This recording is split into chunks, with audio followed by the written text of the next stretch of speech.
Hey, bienvenue pour une nouvelle vidéo paranormale. Aujourd'hui, nous allons voir l'histoire d'Emmanuel lorsqu'il était petit et qu'il a rencontré le diable lors de la Sainte Semaine en Amérique latine. Si t'adores ce genre de vidéos, n'hésite pas à t'abonner à ma chaîne, c'est simple, rapide et surtout ça me soutient énormément.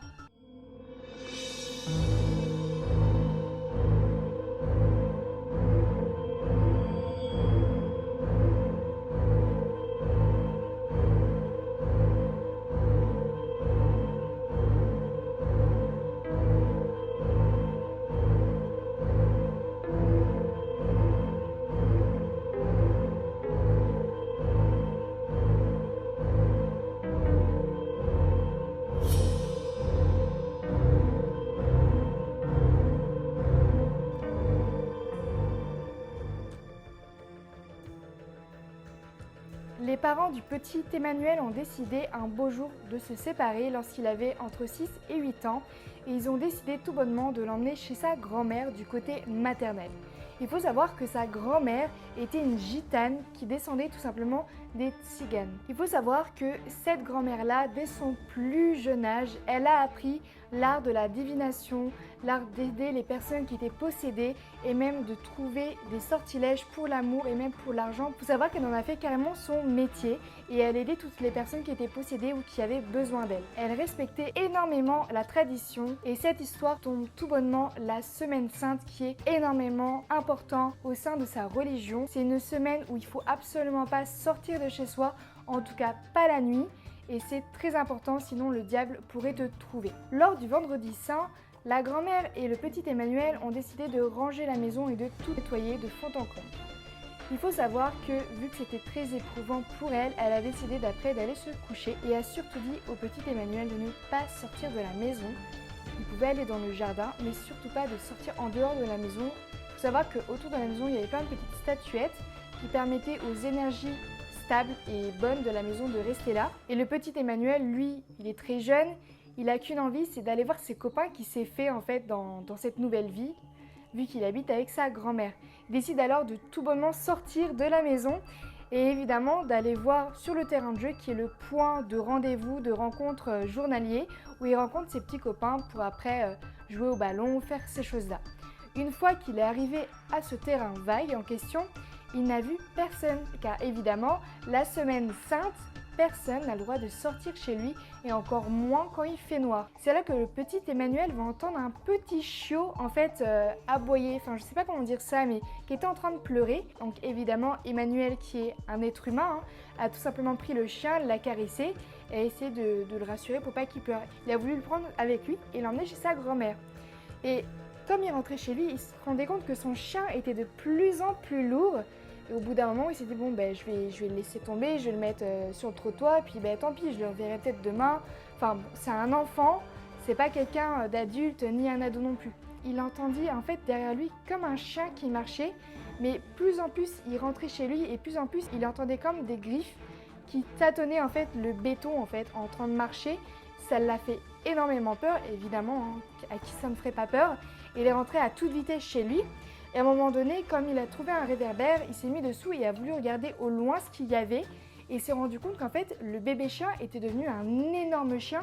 En fait, le chien du démon, tout simplement, du diable. Et il s'est barré à toute vitesse chez lui. Il a frappé, tambouriné, tout ce qu'il pouvait à la porte de sa grand-mère. Et sa grand-mère a enfin ouvert la porte et a vite refermé avec des grosses barres pour vraiment que la porte soit solide et que personne ne puisse rentrer. Il faut savoir qu'à ce moment-là, il avait très peur et il a vraiment compris qu'il avait fait une grosse connerie. Il faut savoir que sa grand-mère lui a fait la morale, évidemment, en lui disant « Pourquoi tu es sorti? Tu sais très bien que je t'ai dit qu'il fallait pas sortir, que c'était très dangereux, que c'est la semaine où le diable danse un pacte, très clairement. » Sa grand-mère, étant donné qu'elle savait faire des rituels par rapport à ça pour éviter que le diable s'imprègne d'Emmanuel et puisse l'emporter vu qu'il n'avait pas respecté ça tout simplement, elle a décidé du coup de prendre ses vêtements à Emmanuel pour qu'il soit détaché du diable, de prendre tous les vêtements, de prendre même ses chaussures, en fait, tout, il lui restait juste son caleçon et de pouvoir tout déchirer et avec ça, elle en a fait une sorte de potion, de rituel pour faire éloigner le diable et elle lui a donné en échange un habit blanc en fait, on va dire un pyjama en lin pour qu'il aille se coucher avec et pour que ça puisse se purifier avec tout ce qui était rituel. Il faut savoir, pendant tout le long du rituel, en fait, le chien continue à tambouriner à la porte. Enfin, il tambourinait pas, il essayait de défoncer la porte tout simplement. Et à la fin du rituel, tout s'est calmé. Un grand silence fut entendu et plus rien à déclarer. Il faut savoir que le lendemain matin, au réveil d'Emmanuel, dans son beau pyjama blanc en lin, il a tout simplement vu que son pyjama était devenu gris, tout mouillé, tout gluant, de façon comme s'il l'empestait. C'était vraiment horrible comme situation, comme il nous l'a dit. Et en fait, tout simplement, en se levant pour aller voir sa grand-mère, tout autour des murs, en fait, dégoulinait une substance jaunâtre avec des vers et des mouches partout. Donc évidemment, c'était un peu bizarre comme situation. Il faut savoir que quelques jours plus tard, il a commencé à apercevoir des griffures un peu partout sur tout le corps, et en regardant dans le miroir, il a vu apparaître le diable, tout simplement. Enfin, évidemment, il a eu très peur, et il faut savoir que ça a continué, jusqu'à un beau jour où il a carrément vu le chien démoniaque sous son lit. Donc, évidemment, il a eu très peur, et c'est à ce moment-là que sa grand-mère a décidé de lui faire apprendre des rituels qui puissent tout simplement se défendre, le petit.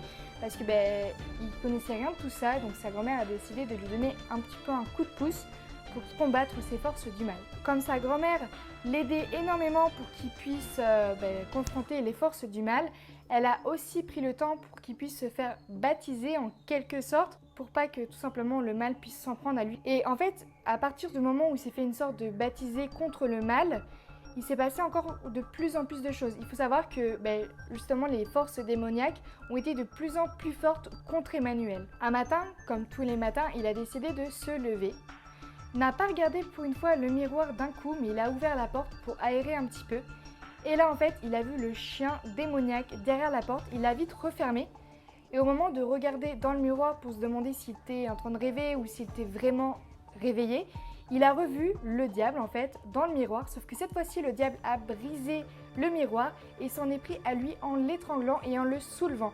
Évidemment, il a eu énormément peur, mais il s'est rappelé des petites prières et des petites incantations que sa grand-mère lui avait appris. Donc il a pu tout simplement se défendre contre le diable et a réussi à le vaincre. Donc évidemment, il était content, il sait que ça marche et maintenant il n'a plus peur des mauvais esprits et sait comment se défendre. Si cette histoire t'a intéressé, n'hésite pas à aller dans la barre de description. Je vais te mettre le lien de l'épisode où Emmanuel raconte son histoire. Ça se passe sur Netflix, donc n'hésite pas à aller voir. Moi j'ai vraiment survolé les éléments, j'ai pas fait tout en détail parce que je me suis dit, si vous avez envie de voir cet épisode qui est vraiment hallucinant, vous pouvez aller le voir, vous avez plus d'images détaillées. Moi j'ai mis un petit peu de petits passages, mais c'est quand même mieux de voir l'épisode si ça vous intéresse vraiment énormément. Et en tout cas, n'hésite pas à me suivre sur Instagram, ça se passe juste ici. Je fais beaucoup de sondages pour savoir quel type de vidéo je vais poster et même sur Community. En tout cas, c'était tout pour cette vidéo et nous, on se retrouve dimanche pour une nouvelle vidéo. Bye!